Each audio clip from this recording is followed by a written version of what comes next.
So yeah, so make sure you do that formative evaluation. I was actually talking to my supervisor about that just this morning about the importance of it as well.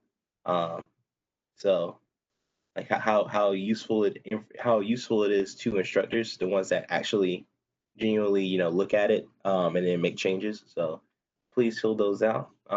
That way I can, I want well, I would expect that all of us would want the class to be the best that it can be for you all. I would expect every instructor would feel that way about any course they're teaching. So this is a way for us to reevaluate and make changes, and in some cases be humble and swallow some pride. In other cases, to maybe explain further to you all the purpose of an assignment, or say, you know what, we really have to talk about this topic. Maybe I don't have to assess it, or maybe I don't have to assess it this way. So really do a lot does come from those. So I don't want you to think it's just like busy work, because I know sometimes I know as a student myself, like on my every homework assignment I have to do a formative evaluation for when my peers review my work, and and for the assignment as a whole. And it gets annoying week after week to have to do so, especially when and I don't see any changes. They say, "Oh, we'll make changes for that next year." It's like, why don't you make a change now? But um, so just want to let you all know that. So it is important to me. I find it important. So don't want you to think it's just busy work. But anyway, moving forward, I sent you all, I believe yes, it was last night. I sent you all the link for Monday's session, and I also sent to you.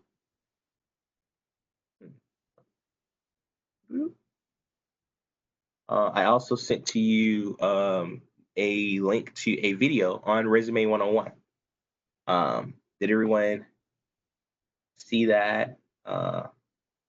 Did people get an opportunity to look at it? I just wanted to make sure you all could connect to it if need be.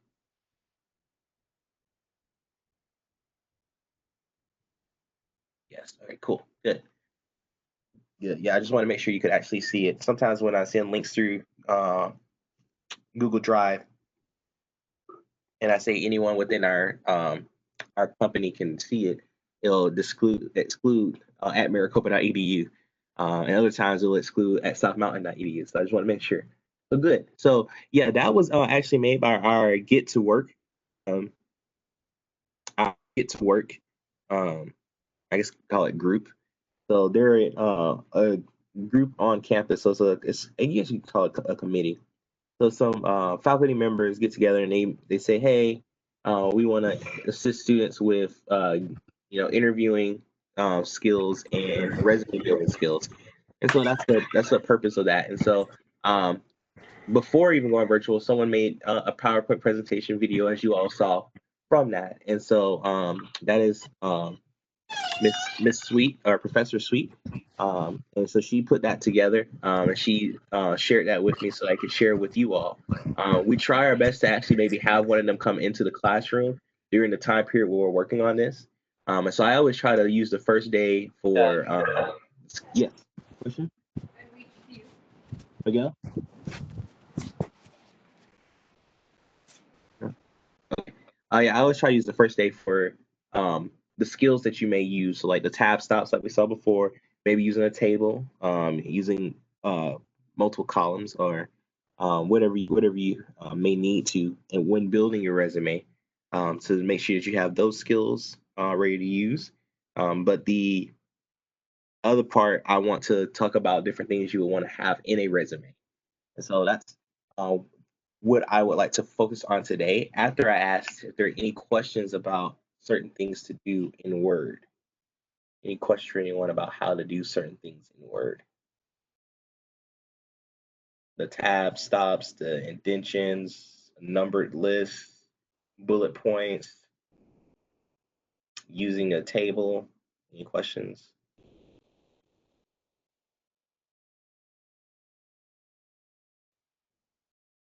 Okay. All right. So in that case, and if a question pops in your mind while we're working, Just ask it. Oh, there we go. Do you need to select a specific paragraph to use a tab stop? That is a great question. The answer to that is yes. So if you want to use a tab stop on a specific paragraph or on even on a certain word, you need to select that before you do so, because the tab stops will work for whatever was selected. You put it there before you write anything, then it'll be there for everything after. But if you already have things written and you want to invoke a tab stop on it, then you need to have it selected so it knows before you actually insert the tab stop, so it knows to use it. Okay. So yes, that is a great question. I know personally myself, I used to think that I can just put it on here, and as soon as I press tab, it'll know to go there. And it used to actually make me very angry when it didn't do that. And I used to forget a lot when I first started using it. But I've gotten used to always selecting it first now. But yes, select your paragraph before you actually insert a tab stop to be used. It's just like if you change, you can think of it this way too. The tab stops are in that paragraph dialog box. And so to do all the other paragraph things like line spacing, indentation before or after a paragraph, you have to select it first. So just like everything else in that group, you have to select it first. Yep.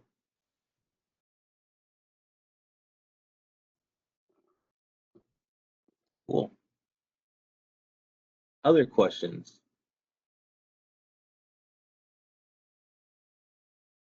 And you can select multiple paragraphs too at a time. If you want to select multiple ones that have the same tab stop, you can do that. So like on your resume, if you have, just that first line of each part, you can multi-select. Um,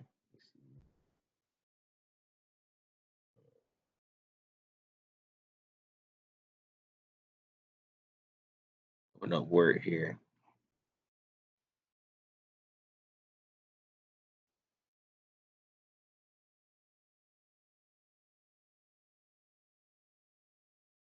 Only had a residence period. There anything we should know about the midterm? Yes, there is some things you should know about the midterm.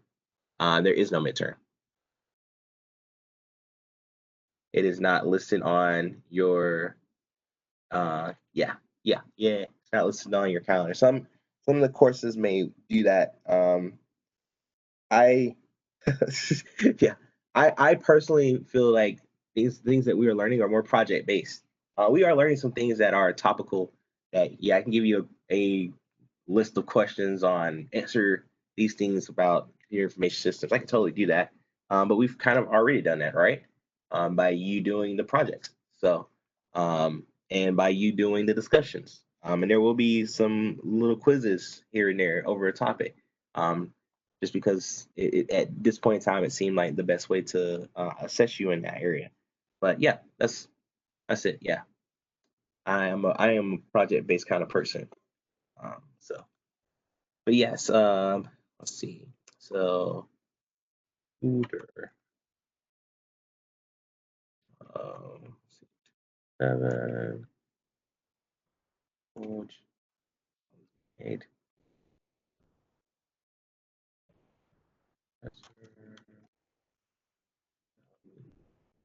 All right. And then underneath these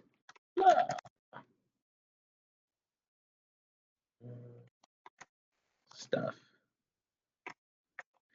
All right. So let's say I wanted to, for instance,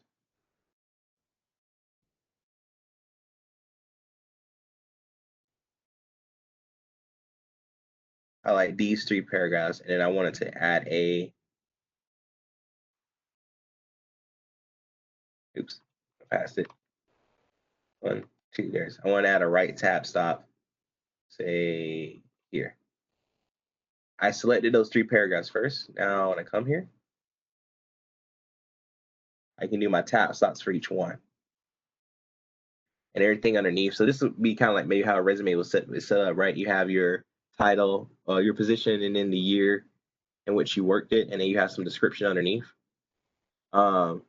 So I can select multiple lines at one time. If you are unaware of how to do so, once you select your first line, you can hold Control and select your second, and then third, notice how I'm in the left margin here. If you do it from the left margin, you get this arrow.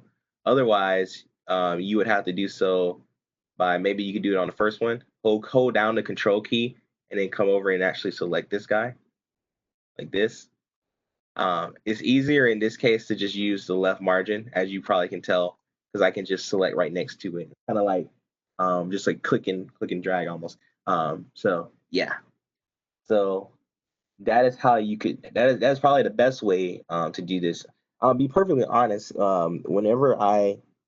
If I have to create a new resume from scratch, I write everything in there, and then I go back and format, because then I'm trying to get it to fit on 1 or 2 pages, depending on the type of resume and the people I'm going to do an interview with.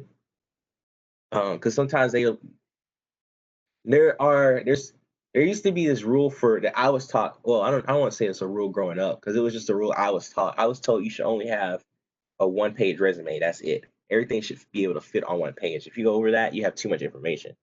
And when I worked on the recruitment team for when I was at Meditech, we would go out to different colleges and recruit. They told us the same thing. It was like, if a student has like 2 pages, it better if they have 2 pages, it better fill 2 pages. Better not be a bunch of like extra white space so it can kind of fill out. Better not be like, oh, the first 3 lines of the next page were used, because like it can be shrunk. They can change the margin to get things to fit. And they would literally tell us that we would grade resumes on the spot by citing it first, by literally just looking at it, how things were formatted before we read any information. That was the first impression. Um, like you go in an interview and they talk about you want to dress professionally. You want to understand, what does that actually mean for that company. You can do some research on like maybe images from company picnics and stuff like that. I don't know. So that way you can see how, oh, this is how people dress in that case. On a business casual attire, well, let me do this. Because sometimes if you come up with a full blown like I'm getting married tuxedo, it may be put off to someone. They're like, oh, this person thinks really high of themselves, or they don't know, but everyone has these pre-built in prejudices and biases that come up. So you just want to be very careful on how you present yourself. Well, most of the time, the first way someone sees you for it, when it comes to getting a job, or even you can use resumes for scholarships to get into schools. Schools will have you do a resume, a cover letter, especially to get into a certain part of a school. Well, first thing they're gonna look at is look at your resume. How does this look? Right? What's the look and feel of this? Is their name in bold at the top? Is it in bigger letters than everything else so I can know who they are? Do they have contact information on here, or am I just supposed to willy nilly like, oh well, I emailed it to you, so you should know how to contact me? Like, no, give me contact information. You don't have to have you don't have to have an address on a resume. But a lot of people prefer that, because then it's more formal. Um, um, Email address definitely should be on there. Phone number. And if you have an email address and you want to use your personal email address, which makes more sense, right? Because you won't have your school email forever. So you want to use a personal email address. Make sure your personal email address looks nice. I love in the video. I always feel weird like saying this, because this was a real thing that happened. One of the get to work people used to mention this all the time. Oh yes, on your resume assignment, you don't actually have to put your real phone number and that information. Right? I don't need that information. I was gonna supposed to remember to mention that, because someone asked me that on Monday as well. You do not need to put your real like address information on here. Okay, I want you to be comfortable. No other students will be seeing this on your actual. My suggestion was, make 2 resumes. Make your real one, and then the one you turn in, just go in and get rid of the stuff that you don't really want me to know. Because I'm grading this based off of the look. I think I mentioned how a student had no job before and they made up their first job. They were a waffle maker. Um, they talked about how waffles were better than pancakes. That was in their description. They described different waffles, but it was just to show me the format and stuff. It was quite a laugh, but it was also their resume actually looked exquisite. Like if you just looked at it, you'd be like, man, this person is very professional. Then you start reading and you're like, oh, okay, all of this is a joke. Um, should work study count? Yes, work study is a job. You are getting paid. You are getting paid to do some work. So yes, work study is a job. That should be on there. Um, no matter how unmeaningful your job may seem, either work can be on there. Now, when you go for a job, one of the things that was mentioned, and I want to go back to the example we have here. Maybe we can blow up that image. Y'all can see. Um, but yeah, so like your content, your name and contact information at the top of the page. So there should be something there. Again, for this assignment, you can put fake stuff. Um, but objective or summary, this is very important here. So that is at the top. So what is your objective? Like usually an objective is for someone that is getting a job for the first time, or you're still in college is another one. Um, Summary is used more for someone that is a professional already, which some of you could be. That could be you. You could be already in a professional sense, even still in college. Maybe you've been working on something or building your portfolio up since middle school. There are a lot of people in the computer information technology field that have been working since middle school. Maybe not working for money per se, but they have been working, like learning and studying things. So they may consider themselves having a summary instead of an objective. But a summary is for a professional, and it's to talk about. Both of them are very short. An objective is this is what I'm looking for. I'm looking to obtain this type of position. A summary is I am this type of professional career person, and I am able to do this for you. Okay, so that's the difference. One's this is what I want. Again, it's more like, oh, I'm entry level, I'm just starting out kind of thing. Summary is this is who I am and this is what I can present to you. And the cover letter helps that even more so. Because you're able to just directly describe, like, for that company, like, here's all the things they listed about the position, here's all the reasons why you meet that requirement. So that summary kind of is just a short tidbit that kind of will reflect back to that cover letter. The most recent education, some of you were asking me in regards to this, like, hey, this is my first semester. What do I do? Same thing, college. You put when you put this year because this is when you started, right? You can say to present. You can say like August 2020 to present. Um, and then when it comes to writing a GPA, you won't have a GPA yet. You can just put NA because you don't have one yet. Some students, I shouldn't say students, some people, when I was in college, what they would do is they would put their projected GPA at that moment. So they would go to all their classes and say, okay, I have an A, I have an A, I have an A, I have a B. And they would calculate their GPA, and then they would put that on there, and then put in parentheses projected. Um, and it looked cool because it's like, ooh, they understand and they have a passion to get to this level for this semester. That's cool.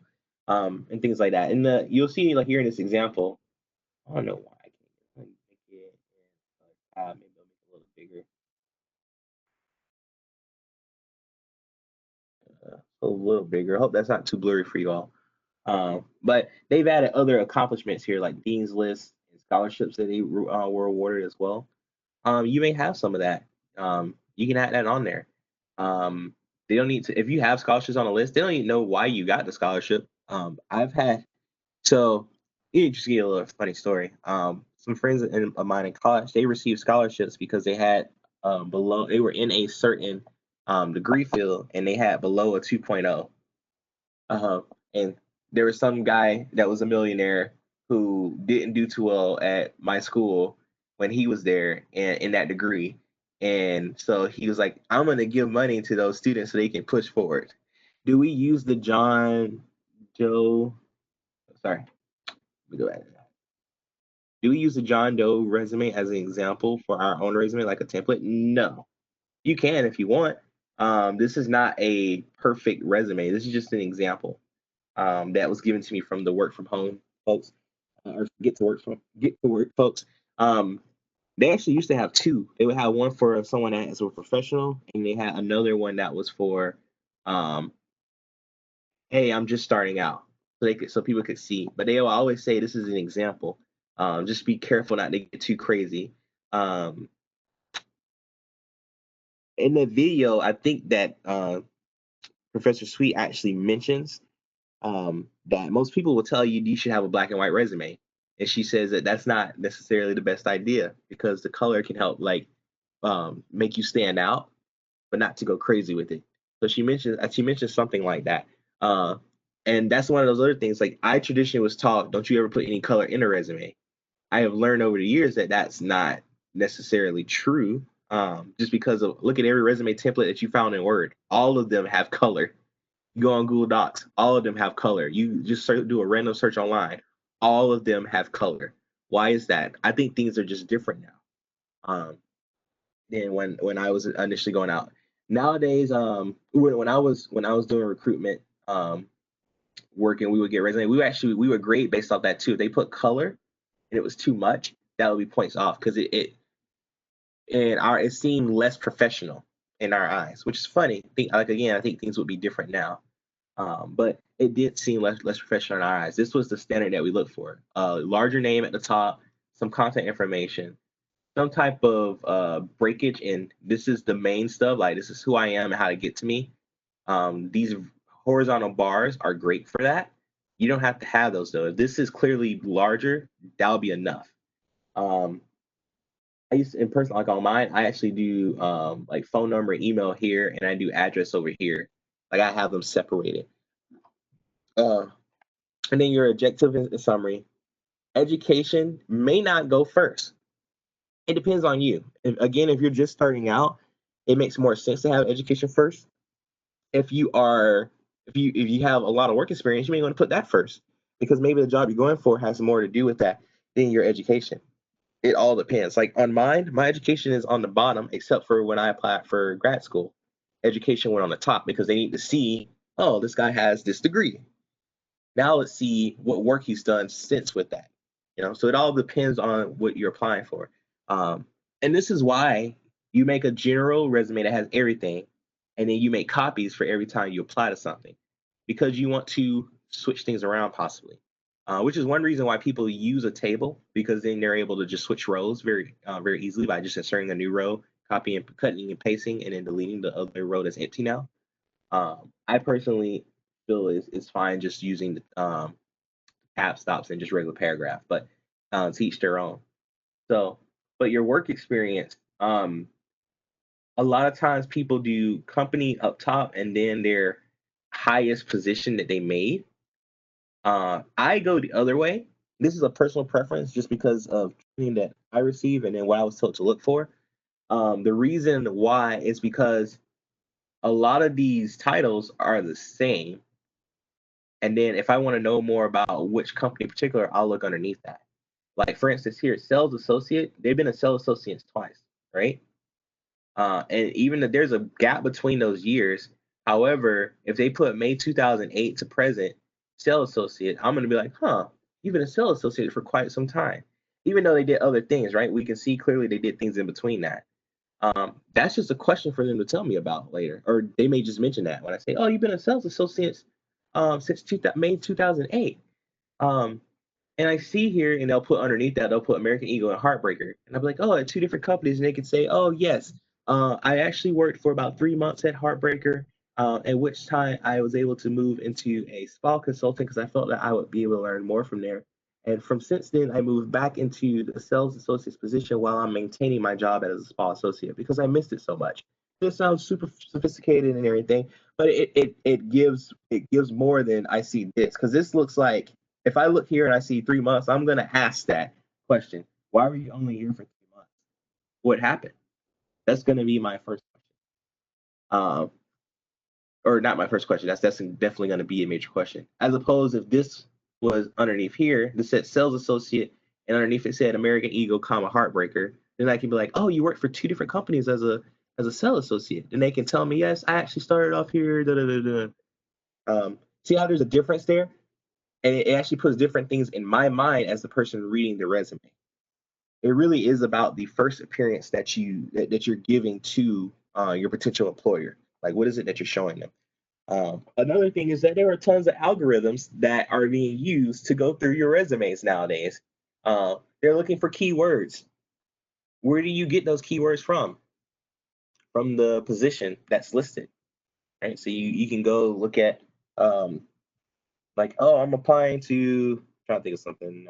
Applying to work at Amazon um, to work on distribution, shipping. So the guy that sits behind a computer runs Excel, it runs reports from Excel, enters data in Excel to decide what trucks go which directions, what do they take on their truck to do deliveries, how much do they put in there as they're going to the certain area right now for delivery, timing and stuff like that. Well, I want to see you would want to in the job description maybe stuff about like Excel. So maybe in your work experiences, you would mention Excel. Maybe you even put some of that in education. You would probably put your school and stuff, and then maybe one of the bullet points would be have taken CIS105 where I first learned about Excel, or I took CIS105 and CIS114 and 214, where CIS105 I learned about Excel basic usages, and you could talk about a small description of them. And then for the others, you're like, these are full-on Excel courses. I became my Microsoft Excel certified. So you are tiering your experiences towards what you have actually done. And I mentioned how you may want to have a general one that has everything, and then as you go apply for different jobs or to schools or to scholarships, you can move things around or delete things or and maybe write things differently or whatever for the other. I'll give you another experience from that from my own personal life.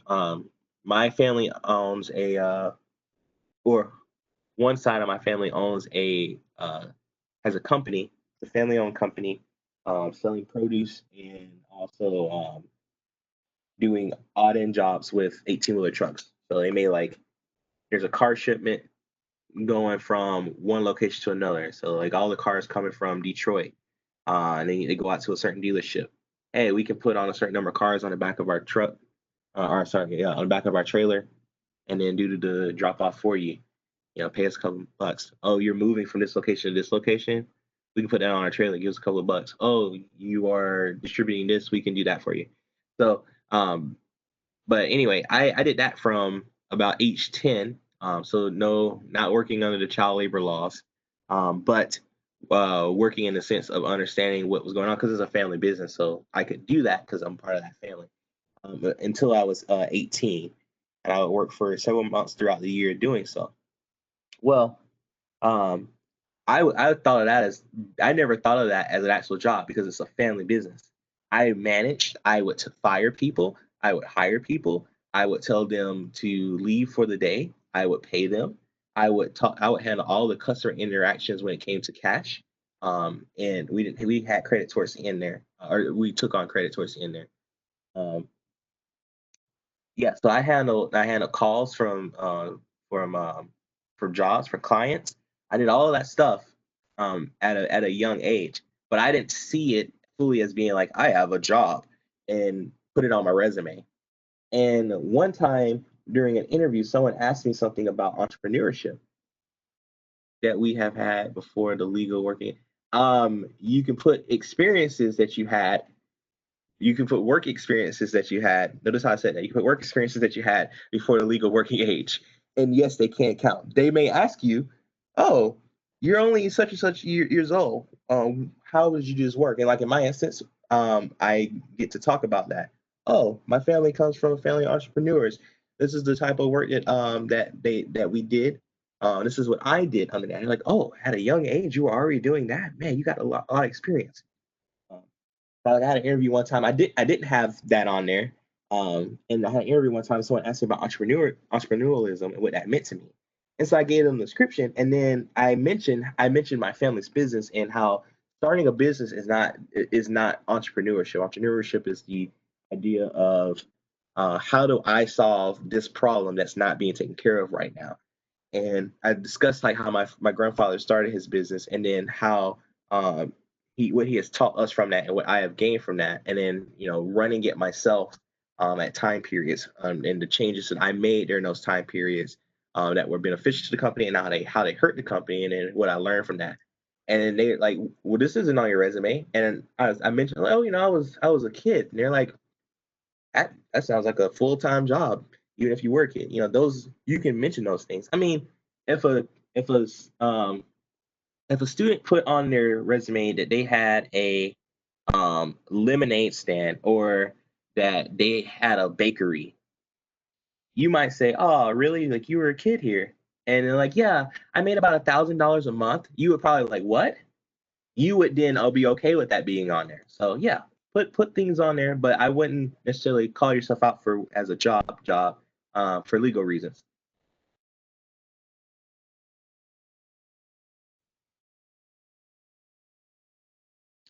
But like if you mowed the yeah, if you like mowed the lawn or did landscape work, I know that's a big trend for young men, like in the neighborhood. Um, you started your own little business. You did that, or was it shoveling snow? Depending on like what area of the country you come from. I know a couple of people that have done that. They put that on there, especially when they're first starting out, because it shows that I have this work ethic from any age. Okay, see you, Shania. All right. Um, so yeah, and then like even out here on this example, there's volunteer experience, so that could even chalk up on as volunteer experience too, depending on how you want to think about it, or word it. But yeah. So, uh, that's pretty much it. Just me like just spilling about things to include on a resume. Um, Questions from other people. Oh, I do want to say this. Make sure you put your final position title. Okay, like I was a newspaper boy. I would put that on there. You're a newspaper boy. Put that on there. And a janitor for a few years before legal work. I could put those on. Yes, I would. The janitor one. Um, it may just be kind of wording. I know, I like, for instance, I have a friend whose family has a company in which they have a cleaning service. Actually, I know I've had a couple of students that have had that too. They put that on their resume, but if you think about it, based off the numbers they have there, they would start at like age 8, age 12. Is that legal to do? Well, if you're just doing something for your family, it's perfectly fine. No one's going to say anything to that. But if you were receiving a paycheck at an age, that's where the legal part comes in. Like a paycheck, paying taxes paycheck, that's where a legal issue can come up. So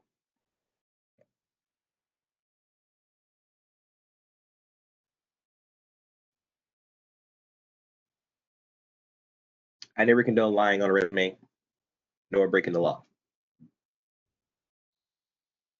Uh, I don't really, and to be honest, I know this is the recording and people can watch this at any point in time. I don't really understand the whole legal working age thing. It seems to be just in my mind about the tax paying part of it, and to prevent, the abuse of children, and having them just do a bunch of work for you. Um, Work is a good thing. So if a 13-year-old came up to me and said, "Hey, can I cut your grass?" I have my own little business, and he cut every yard in the neighborhood. No one would bat an eye to him. But if he makes it a legit business with invoices, or you do it as the adult to him, you get in trouble. But if the child does it, and he creates his own invoices and takes money in as a business, as an LLC, there's no issue with that. So there's a weird thing with that, and I don't necessarily uh, fully understand why they do things a certain way, nor do I agree with. So that's just my 2 cents on that. But yes, in short, add it. I think I went too deep in that, but yeah, added in there. Um, yeah, just understanding that don't put yourself in a position that could get you or someone else in trouble when you don't mean to. You're just talking about your work experiences. So, all right,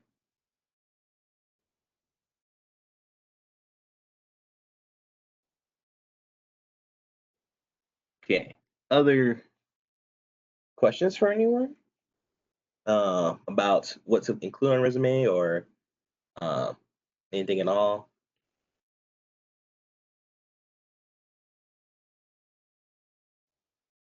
So normally in the classroom, we would do this thing where I would have the students, I give them a pack of sticky notes, um, and I tell them to write on each sticky note something that they think should be included on their resume, and then they would come to the board, put the sticky notes up, and then without talking to each other, they would have to organize them into things they thought were similar. So that they would have these groupings, and so we would do that so that students will be able to see that all of them understand that they need to have some type of objective. All of them will understand they need some type of education, their work experiences. Now, some of them will also put clubs on there. And so we had these different clusters that would form. And those would be our titles on your resume. You know, like you have sections, like here's my objective section, here's my education section, here's my work experiences. Like here they have work experience and volunteer experiences. So like some of my students, they got from that was that, oh, I didn't realize that other people thought about this, or I didn't think about that. I want to add that to my resume too. Because there's so many things that we do throughout our lives. Like, one of the students, she was talking about doing a newspaper route. Most people may not think, oh, that wasn't a job. Yes, it was. You got paid to do work. That's a job, but you may just call it work experience. Some people like this volunteer experience as a brand ambassador. I would put that as work experience. I wouldn't have it here as just a volunteer. Because what does this whole brand experience means? What is that doing? And they probably could talk more about that. They didn't get paid for it, but that's the work. I mean, there are people that have internships. They put that in their work experience or as a job. They don't get paid sometimes. So why not put the other things? So yeah. But I love doing that whole cluster thing because it helps you think in your mind, like, how would you organize things? What section would you put certain things under? Sometimes people think like summer work should have its own section.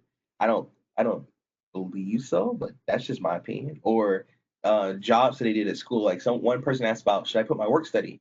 I know the people that put the work study part under the education. Um, and that triggers different things in people's minds. So, for instance, if I ever saw a work study put under education, this is where my mind would go. I would go to, oh, this student was receiving additional financial aid assistance, and that's why they're doing the work study. If someone put their work study work under work experience, my thought would be, man, this student really wanted to get a job and may needed some extra cash. And so they got work at their university where they knew they would spend a lot of time. There's no difference in what actual action is happening, but my mind goes to two different possible scenarios. And then I would ask different questions based off that. I would ask, like, if it was under work experience, I would ask, why did you pick that work study job? If it was under education, I wouldn't ask that question at all because in my mind, it would automatically go to the school assigned them to this job. You see how there's a difference there, and where you have things located, and where you put things, and possibly even how you word it. So again, it goes back to the idea that you are giving a first impression. So how do you want that impression? What do you want that impression to look like?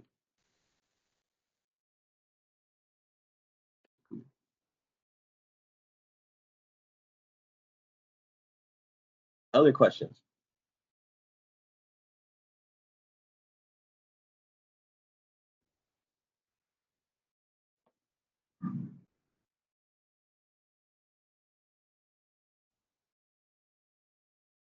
Do you need to have it in paragraph form or bulleted for your description? It does not matter to me. Um, I have done both, and it has depended on what I am applying for and how things fit as well. I used to have a separate section for skills because it would be directly under summary. Because in my mind, you're reading from top to bottom. So if you see a section that says skills, you're gonna look for those keywords probably there. Yeah. A lot of times people would put stuff like hard work ethic and um, um, great time management skills and things like that. Um, I put Python programmer, mathematics, including geometry, analysis, calculus, da da da da. I put like hard skills, like these things I can do. That's me. I've had people review my resume and say, you should put that you have great time management skills directly here, or you should put that you have project management skills. Um, I've had people put project management on a resume, and the initial reaction is, oh, did you take the certification test for that? And people that say, oh, I didn't know there was a certification for that. Yes, there is. So you shouldn't call yourself a project manager unless that was your title or you have the certification. Other people will look at that and say, oh, so they've led projects. So again, it depends on where you put things and how you word things too. So, but yeah, bulleted list or paragraph doesn't matter. It just depends on what you need to do. So which one's going to look better? It's easier for people to read bullet to lists as opposed to reading paragraphs. Paragraphs can seem a lot more professional, though, and seem as if you're explaining more. Notice I said seem as if you are explaining more. If you look at my last two resumes, they are the exact same. One is written in paragraphs, the other is written in bulleted lists. The difference, after the period, I hit enter and made it into a list. I changed the first couple of words in the beginning of those sentences too, just so they'd be more active words as opposed to passive. But the verbs, but that was it. Mainly, I just changed the paragraph into a bunch of bulleted sentences instead of a paragraph. So, but it gives a different feel. Okay.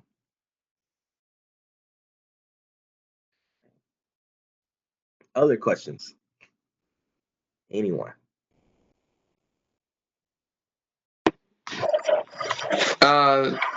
I worked with the organization, and what I did with them was considered volunteering, but we got stipends. So would I put that in as like work experience or volunteer experience?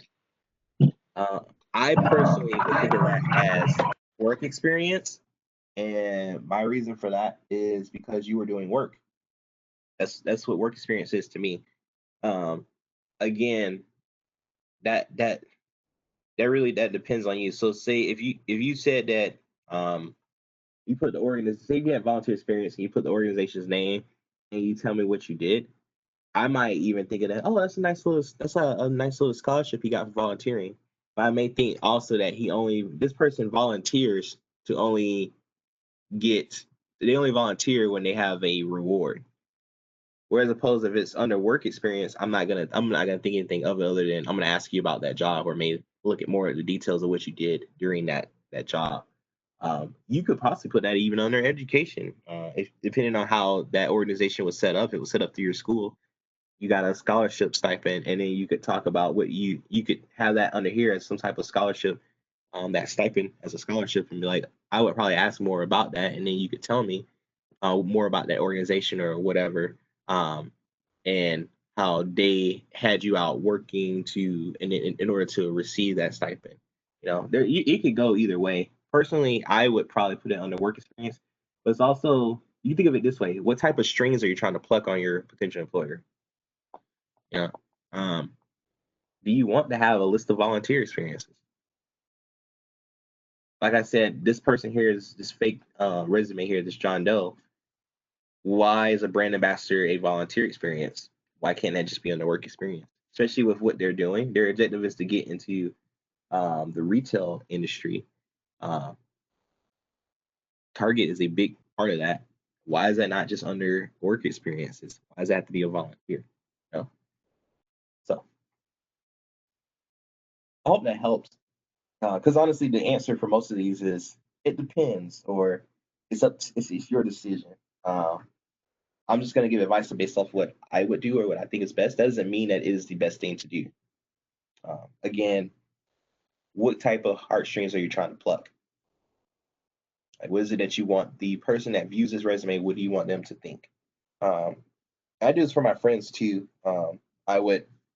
They give me their resume and say, "Hey, can you help me with resume?"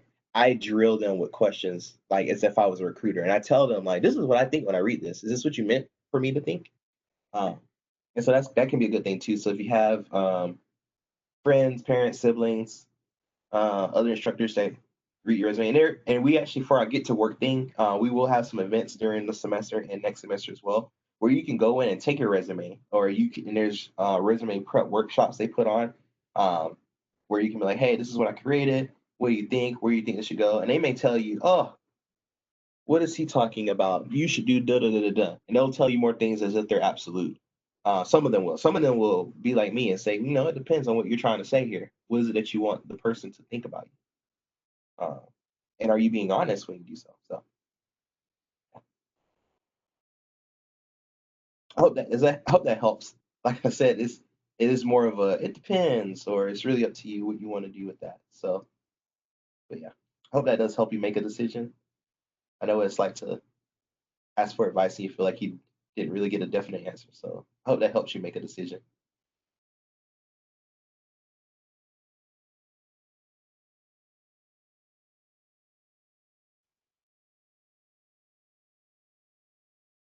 Okay. Um, yeah, if you have any experiences that you've done on the side, maybe you programmed in Unity to make some video games or begin work on a game.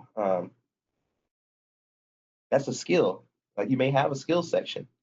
Um, because you may not feel like you feel comfortable putting that in under work experience because you're not working under anyone. You're just doing stuff for fun.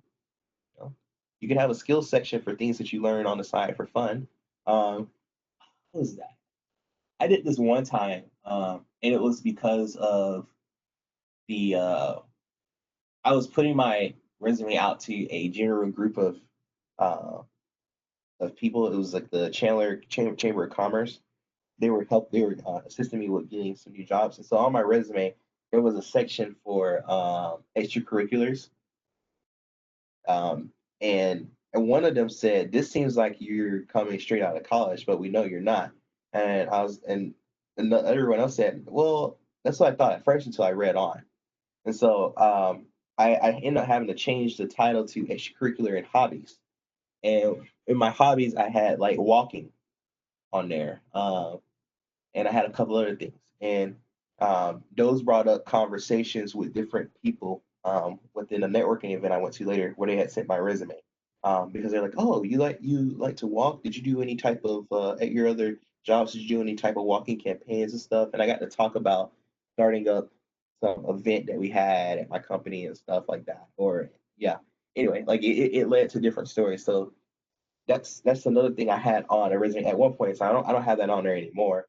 Um, but that's something that people probably wouldn't think of anything about. Like you wouldn't think about maybe if you are learning a programming language on the side, even if you aren't going into the IT field, you can still put that on there.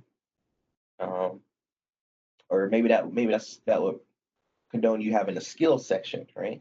Oh, another I mentioned this already. Just period when we're working with Microsoft, but one of the number one things that people put on a resume is I had a proficient skill in Microsoft Office applications. And I told you before, like we get a resume electronically, I do show high to see, all right, let's see how proficient is to them. So I'm gonna see what can you do. Did they just use a bunch of tabs or did they use spaces to try to line the stuff up they have here? They use a table. What did they do? I'm gonna look for that. Is their font the same all the way throughout? Does it match? When they have these different titles for sections, this is the same font used. Um, I look for that. Is there an extra random return that's been entered at the end, like an extra space for some reason? I look for that. I look at the margins. Are the margins even on each side? Is things centered horizontally? I get really in depth in their thing because they say they're proficient in Microsoft Word. Um,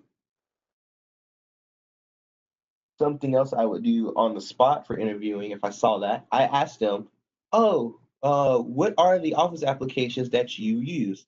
Usually, the answer I get would be Word, PowerPoint, and Excel. I was like, "Okay, so what about Outlook?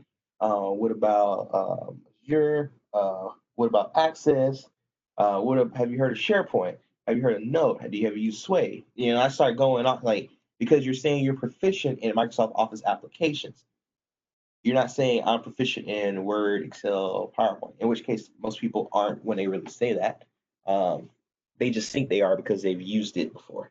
And some of you may actually be. I'm not saying you aren't.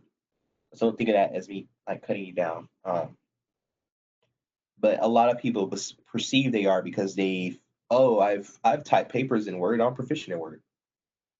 As you hopefully have seen, there's a lot more you can do in Word. We haven't even touched everything that you can do within Word. I mentioned before about the reason why when you download a Word document, when we did that first week assignment, reason when you download, you get that yellow bar that says enable editing, and another one following afterwards, possibly that says enable content, is because someone created a virus in Microsoft Word on the back end using Visual Basic Visual Basic for applications. And so they coded a virus in the background, and it was a major catastrophe for the world over because of how they created it. And it was a simple Word doc, and it would attach to emails and send itself on out, and then spread all over.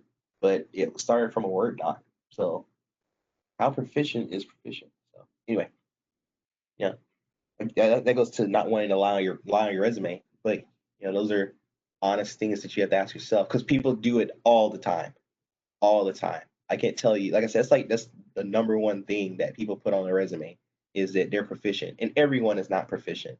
A lot of professionals believe that everyone is proficient too, uh, and they don't understand what that is. Sorry, I'm on a soapbox. I'm gonna step down. Okay.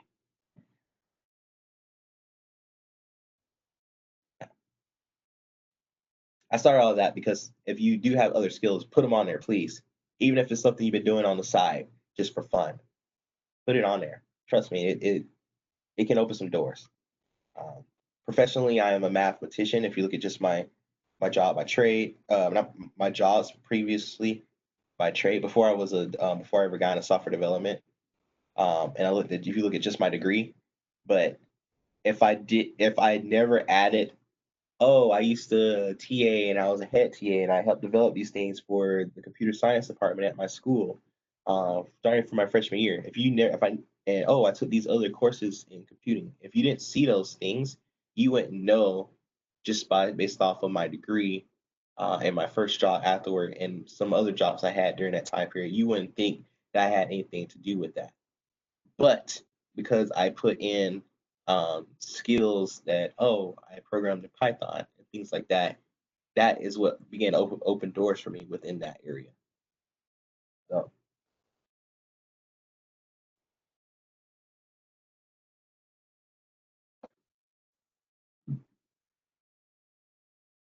someone asked if you have done some online classes for fun, should you put it on there? Yeah.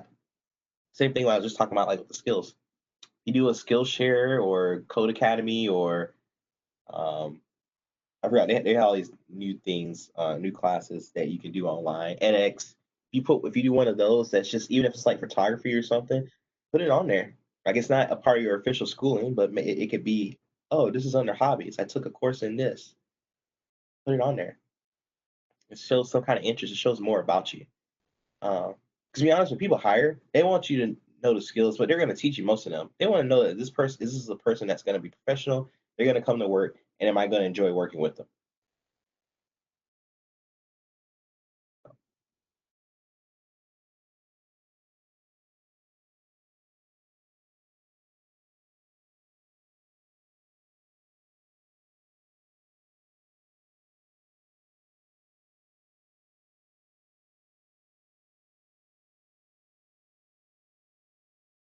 Okay. Other questions?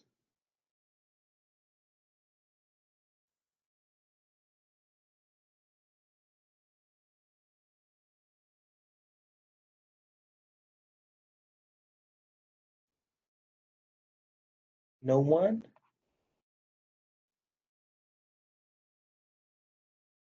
Okay. Um, just to look at the rubric again real quick. Have you used Word to create this? That's what these first two pretty much are. So 10 points for that. Um, your name is clearly put at the top. of the document, you may make it bold and make it a larger font, or maybe you make it the same font size, but you just leave it bold. Everything else is not bold. It just depends. You want to make sure it stands out more than anything else. Your content information, an objective or a summary statement, brief short paragraph. Um, it could be literally one sentence. Most objectives are one sentence. If you have a summary, it may go a little longer because you are talking about what you can do as a professional and what you can bring to a company that hires you. Your education, you all should at least have one thing here because you're at South Mountain. You may put your high school on here too, and so especially if you're coming in and you're a freshman, you put your high school on there and say, "This is my high school GPA. These are my accomplishments in high school." But that would probably go underneath your most recent education. Uh, oh yeah, there's a difference from doing something chronologically and based off relevancy.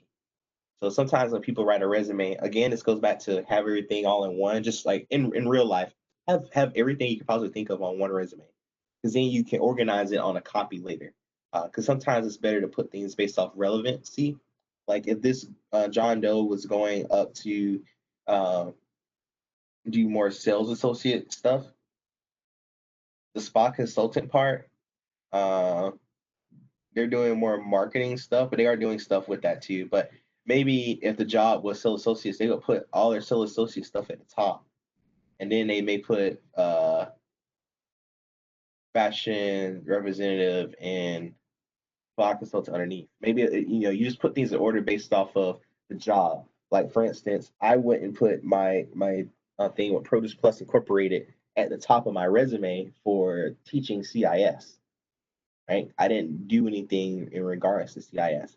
If I was going for to be a faculty member for CIS in business, I may put it up higher because then I could talk about some ways I incorporated CIS into that business.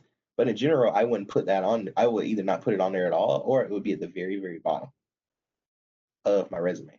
So you may order things based off relevancy, not just chronologically.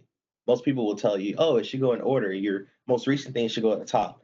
No, what you want at the top is a thing that's going to appear. Is going to Okay, appear Max. most similar to the person. Yes, you have a question?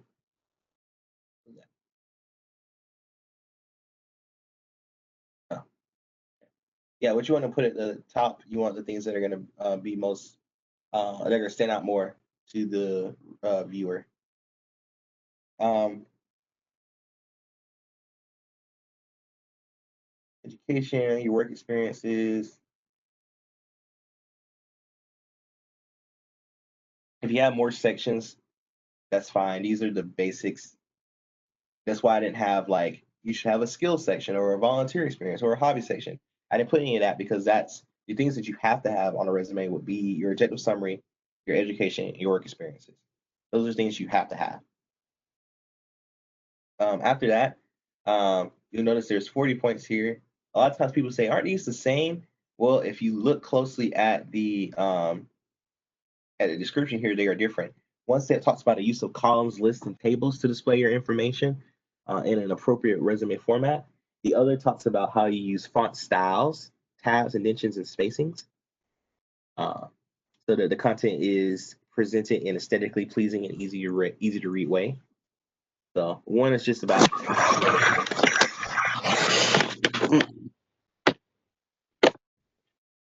how things are laid out, and the other is about how things look.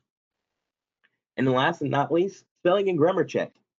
If you have something spelt a certain way, and you know it to be correct, but you're given that red line underneath in Word, put it in the comments when you turn in. This is the correct spelling of such and such. I've had people that have not told me that, and I know off the bat that, oh, that's actually how you spell that. I've had other people that don't tell me anything. And I had no idea. So I tell them, hey, your spelling and grammar check didn't clear. And they're like, that's impossible. I have other people that just never tell me anything at all. I never know if they really did do it or not. So, okay. That's the rubric for this. Any questions at all about anything? Got 5 minutes left. You can ask me anything. So for GPA, we could put in our high school GPA. If you put your high school on your resume, yes. So if you, for instance, I would put Westside High School, the year I graduated, high school diploma, and maybe I put some honors I received from doing that. And then, but before that, I would put Georgia Tech, applied mathematics, I would put my college stuff first. So if you are just coming from high school, it probably would make more sense and be more relevant to put just your high school information on the education part, and then underneath that you can put the college part, because you wouldn't have any real full experience with college. But then it will let the person know, they read it, oh, they just graduated from high school and they've already started college. Okay. If you just put high school, then they won't know if you are pursuing further education or things like that, which could be helpful to you. For them to know.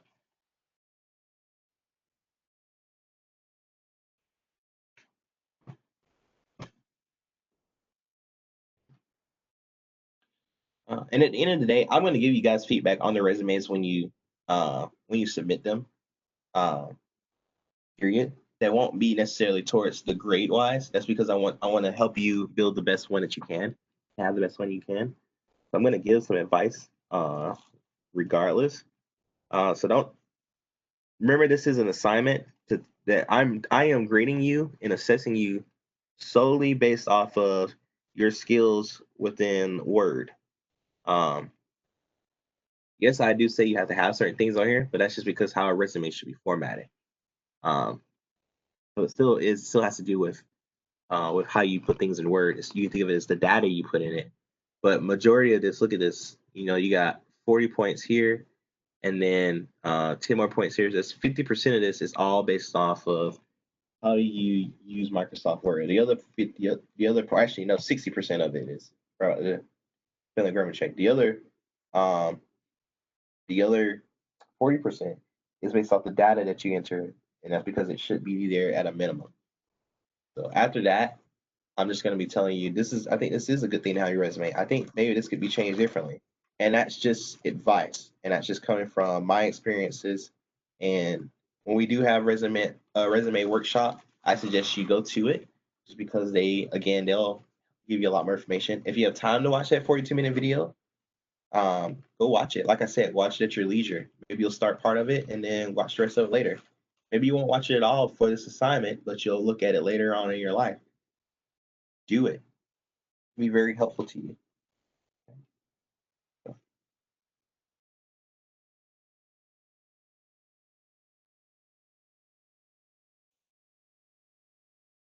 Other questions?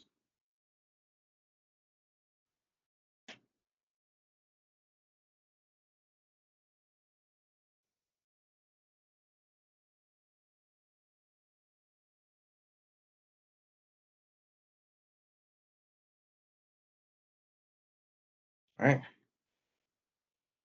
All right. So next week we will start Microsoft Excel.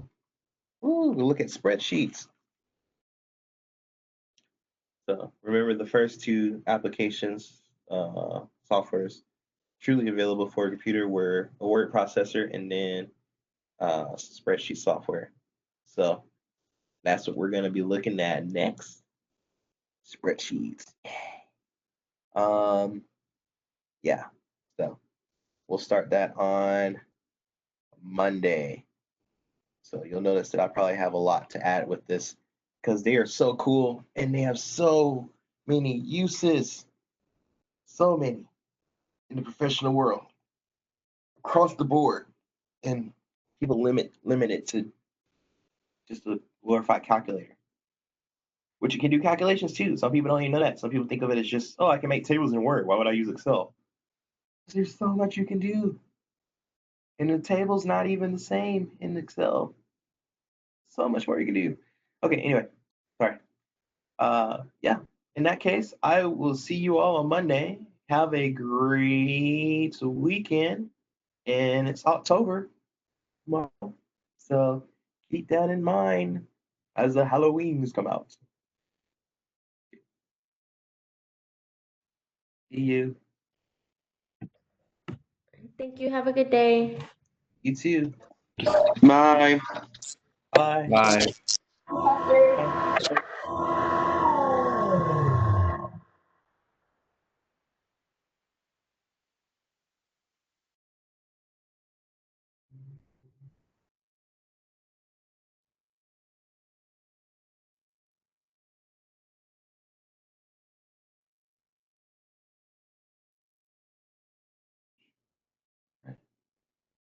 Questions?